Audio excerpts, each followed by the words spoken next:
एक आदमी ने एक अजीब सी ऑयल पेंटिंग देखी जिस पर पेंट अभी सूखा नहीं लग रहा था। जिज्ञासा में उसने उसे छुआ, लेकिन जब वह घर पहुंचा तो उसने पाया कि पेंट नहीं धोया जा रहा था। थका हुआ आदमी इस बात पर ज्यादा ध्यान नहीं दिया, लेकिन अगले दिन जब वह उठा तो उसने देखा कि उसकी 2 उंगलियां पीली हो गई थीं। जब उसने अपनी उंगलियों को कान के पास लगाया तो पक्षियों की चहचहाहट सुनाई दी। वह जल्दी से अपने रूममेट से पूछने लगा, लेकिन दूसरे ने कोई आवाज नहीं सुनी। आदमी शायद वह भ्रमित हो रहा है, इसलिए वह लॉन्ड्री रूम गया। डिटर्जेंट लेकर अपनी उंगलियां फिर से धोई, लेकिन कोई फर्क नहीं पड़ा। जैसे ही वह जाने वाला था, उसने बाहर एक क्लीनर को खड़ा देखा। कुछ दिन पहले जब वह आदमी घर आया था, उसने इस क्लीनर को कॉरिडोर में उस पेंटिंग को घूरते हुए देखा था। उस वक्त क्लीनर ने आदमी की पीली उंगलियां देखी और तुरंत कहा कि उसे अपनी उंगलियां काट देनी चाहिए। आदमी डर गया और जल्दी से डॉर्मेट्री वापस भागा, लेकिन उसका रूममेट उसकी बात पर यकीन नहीं कर रहा था। अगले दिन आदमी ने देखा कि उसका पूरा हथेली पीला हो गया था और उससे भी बुरा, उसके हाथ से तेज पक्षियों की चहचहाहट आ रही थी।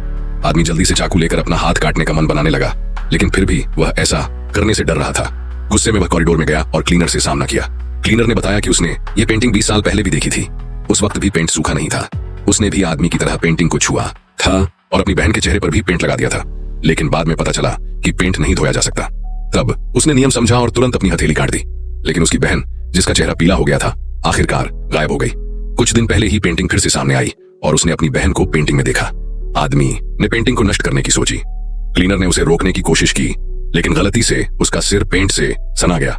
अपनी गलती समझकर आदमी जल्दी भाग गया, लेकिन जल्द ही उसने महसूस किया कि आवाज और तेज हो रही है और उसका पूरा हाथ पीला हो गया था।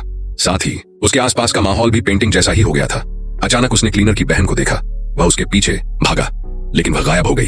फिर से तेज आवाज गूंजने लगी और आदमी अब इसे सहन नहीं कर पाया। उसने आखिरकार अपना हाथ काटने का फैसला किया। इसी बीच उसका रूममेट देखता है कि वह आदमी गायब है। उसने भी उस अजीब पेंटिंग को देखा जिसमें आदमी जैसा एक शख्स था। उस शख्स का सिर्फ एक हाथ काटा गया था और पेंट लगातार नीचे बह रहा था। जिज्ञासा में रूममेट ने भी पेंटिंग को छुआ और उसकी भी छवि पेंटिंग में आ गई। क्लीनर पेंटिंग के सामने खड़ी थी और एक अजीब सी मुस्कान दे रही थी। कहानी यहीं खत्म नहीं होती। अगली रहस्यमयी कहानी के लिए लाइक करें, शेयर करें और सब्सक्राइब जरूर करें, क्योंकि असली रोमांच अभी बाकी है।